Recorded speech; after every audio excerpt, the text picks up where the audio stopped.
Tewasnya bukan karena tugas, tapi di tangan orang dalam lingkaran polisi sendiri. Pada pemeriksaan lehernya ditemukan ada fraktur atau patah tulang pada tulang lidah. Kalau tulang lidah yang mengalami patah, maka lebih dari 80% penyebabnya karena pencegahan. Kenapa? Seringkali muncul cerita rekaman CCTV hilang atau rusak kalau kasusnya melibatkan anggota polisi sendiri.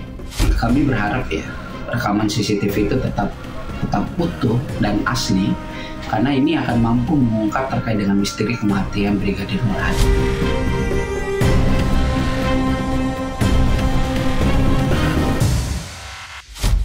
Sejarah sering berulang, apalagi sejarah gelap. Tahun 2022, publik geger dengan pembunuhan Brigadir Yosua, korban skenario Kadif Propam saat itu Irjen Pol Verdi Sambo. Kasus ini awalnya disebut tembak-menembak. Terus kebongkar, ternyata pembunuhan berencana. 3 tahun berselang, muncul kasus kematian seorang polisi lain, Brigadir Muhammad Nurhadi, di Gili Trawangan, Lombok, NTB. Awalnya diklaim sebagai kecelakaan, bunuh diri, bahkan kematian tidak disengaja. Tapi kemudian, fakta medis menunjukkan tanda-tanda kekerasan yang tak terbantahkan. Apa kesamaannya? Setidaknya ada 5 kesamaan mencolok yang membuat publik bertanya, apakah ini Sambo Jilid 2? Kita cek now.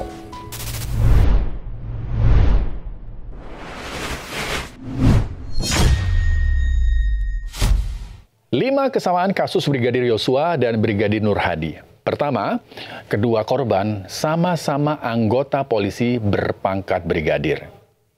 Tewasnya bukan karena tugas, tapi di tangan orang dalam lingkaran polisi sendiri. Baik Brigadir Yosua maupun Brigadir Nurhadi, keduanya sama-sama sopir. Yang kedua, narasi awal yang meragukan. Awalnya Brigadir Yosua tewas karena tembak-menembak, sementara Brigadir Nurhadi disebut tewas karena tenggelam. Kedua kasusnya terbantahkan dari hasil autopsi ulang atau ekshumasi. Yosua ternyata tewas ditembak, sementara Nurhadi tewas dicekik dan dipukul benda tumpul. Berikutnya yang ketiga, keterlibatan perwira polisi yang merupakan atasan korban. Kita ingat, Verdi Sambo saat itu menjabat sebagai Kadif Propam. Sementara kasus tewasnya Brigadir Nurhadi menyeret Kompol Imade Yogi, atasan korban yang menjabat sebagai Kasubdit Paminal Propam Polda NTB, dan Ibda Haris Chandra sebagai tersangka. Yang keempat, ada rekaman CCTV yang hilang. Saat kasus kematian Brigadir Yosua, sejumlah CCTV diamankan demi menyelamatkan tuan besar. Sementara kasus kematian Brigadir Nurhadi, ada momen krusial yang tidak terekam CCTV di lokasi kejadian. Lalu bagaimana kasus kematian Brigadir Nurhadi ini bisa terjadi? Kita bahas. Tanggal 16 April 2025 lalu, Brigadir Nurhadi bersama 2 atasannya, Kompol Imade Yogi dan Ibda Haris Chandra, menuju Gili Trawangan. Nah, ketiga polisi dari divisi Propam ini ditemani 2 wanita, Misri Puspitasari dan Melani Putri. Mereka menghabiskan malam dengan menyewa villa dan kamar hotel. Menurut informasi, Kompol Yogi ditemani Misri Puspitasari dan Ibda Haris Chandra ditemani Melani Putri. Nah, diduga saat berpesta narkoba di kolam renang, Brigadir Nurhadi sempat menggoda Melani Putri, teman kencan Ibda Haris. Namun aksinya sempat ditegur oleh Misri. Nah, yang menarik di sini, ada penyebutan pesta narkoba. Wow, ini polisi divisi Propam menyewa perempuan dengan nilai 10 juta rupiah dan pesta narkoba. Kehabisan kata-kata sudah. Kalau kita flashback ke belakang, Kompol Yogi ini sebelumnya pernah menjabat Kasat Narkoba Polres Mataram. Mantan Kasat Narkoba, pesta narkoba. Misri setelah menyatakan bersedia untuk ke Lombok, kemudian mendapatkan perintah tambahan dari Kompol YG untuk membeli Riklona Riklona ini merupakan obat penenang atau untuk menghilangkan kecemasan. Kompol Yogi mentransfer uang sejumlah 2 juta rupiah kepada Misri. Terkait dengan keberadaan Inex atau ekstasi, ini adalah narkotika yang dibawa sendiri oleh Kompol Yogi dan digunakan ketika di tempat kejadian perkara.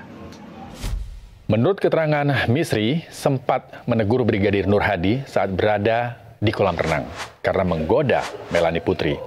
Misri mengingatkan kalau Melanie Putri adalah teman kencan Ibda Haris Chandra. Kemudian pesta berjalan hingga kelimanya diduga hanyut dalam mabuk narkoba. Hingga kemudian, Misri dan Kompol Yogi masuk ke kamar villa. Sementara Ibda Haris Chandra bersama Melanie Putri kembali ke hotel yang tak jauh dari villa.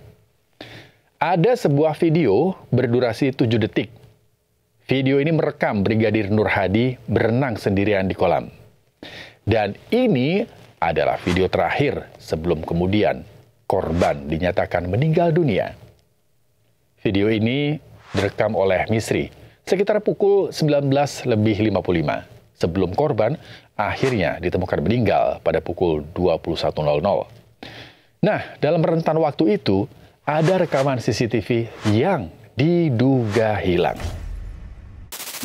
Penasihat hukum Misri sampai hari ini belum pernah dijelaskan oleh teman-teman penyidik terkait dengan keberadaan barang bukti handphone dan juga rekaman CCTV.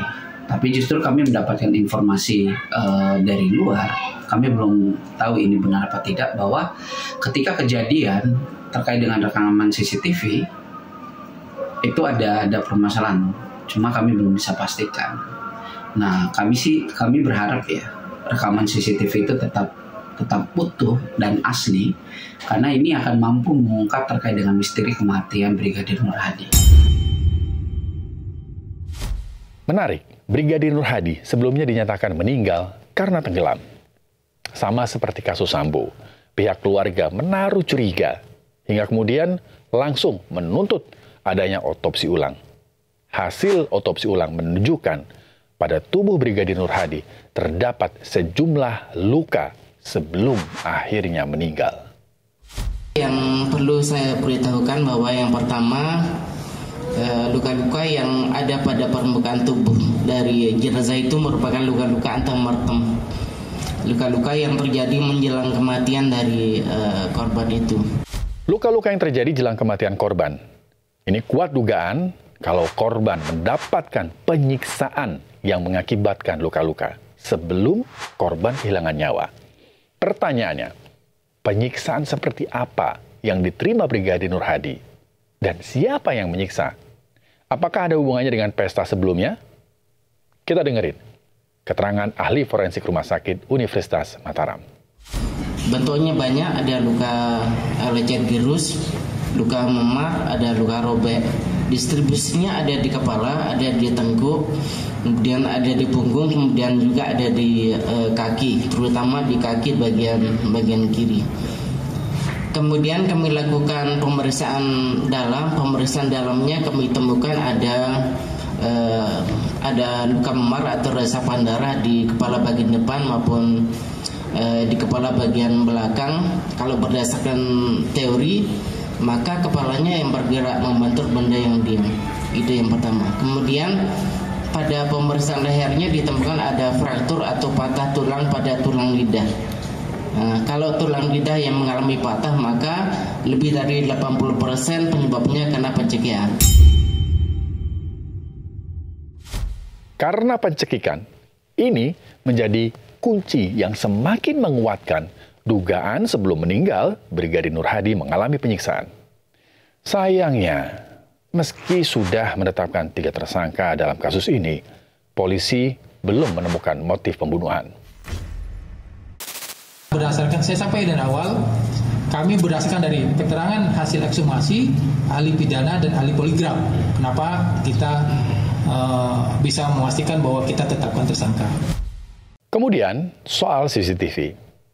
Menurut sejumlah informasi, di TKP itu ada 4 CCTV dan 1 pintu masuk. Jadi kalau kita pikir secara logika, siapapun yang masuk ataupun keluar ke villa atau TKP pasti terekam CCTV. Sayangnya ada rekaman yang hilang atau belum terkonfirmasi ada atau tidak. Pertanyaannya, kenapa seringkali muncul cerita rekaman CCTV hilang atau rusak kalau kasusnya melibatkan anggota polisi sendiri? Saya ajak Anda untuk sedikit mengingat beberapa kasus yang CCTV-nya hilang atau rusak. Kasus Sambo, kemudian ada kasus KN50 yang menewaskan anggota FPI, dan kasus tewasnya pelajar di Semarang. Dan masih ada beberapa kasus lainnya di mana CCTV dianggap hilang atau rusak. Karena kami melihat di tempat kejadian perkara, yaitu di Hotel The Beach House, itu ada 4 CCTV. Dan hotel itu hanya ada 1 pintu keluar masuk. Di pintu utama, jadi setiap tamu yang masuk ke sana itu sudah terekam CCTV pertama, kemudian CCTV kedua ada di dekat meja resepsionis, kemudian CCTV ketiga itu ada di lorong tempat keluar masuk persis di dekat dengan resepsionis. Jadi orang keluar masuk tetap bisa terekam di CCTV itu. Kemudian CCTV keempat itu berada persis di pagar Villa Teke yang menjadi tempat kejadian perkara di kasus ini. Jadi posisi CCTV sangat strategis, seharusnya bisa merekam siapapun yang keluar masuk, baik ketika sebelum maupun setelah kematian Brigadir Nur Hadi. Polisi bunuh polisi sudah beberapa kali terjadi, dan kasus ini sekarang perlu menjadi perhatian kita bersama. Kita itu seringkali memfokuskan alarm kritis untuk kasus-kasus yang sifatnya sentralis dan viral. Untuk kasus ini, jangan biarkan kematian Brigadir Nur Hadi jadi angka statistik.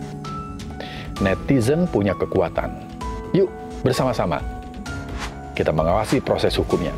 Karena semakin banyak mata yang melihat, semakin kecil peluang kebenaran untuk dikubur. Jangan diam, kita kawal bersama. Tulis komentar kamu tentang kasus ini dan juga kritik serta sarannya. Tulis juga isu apa yang ingin kami angkat di Check Now. Tetap kritis, tetap waras. Saya Rizky Hasan. Merdeka!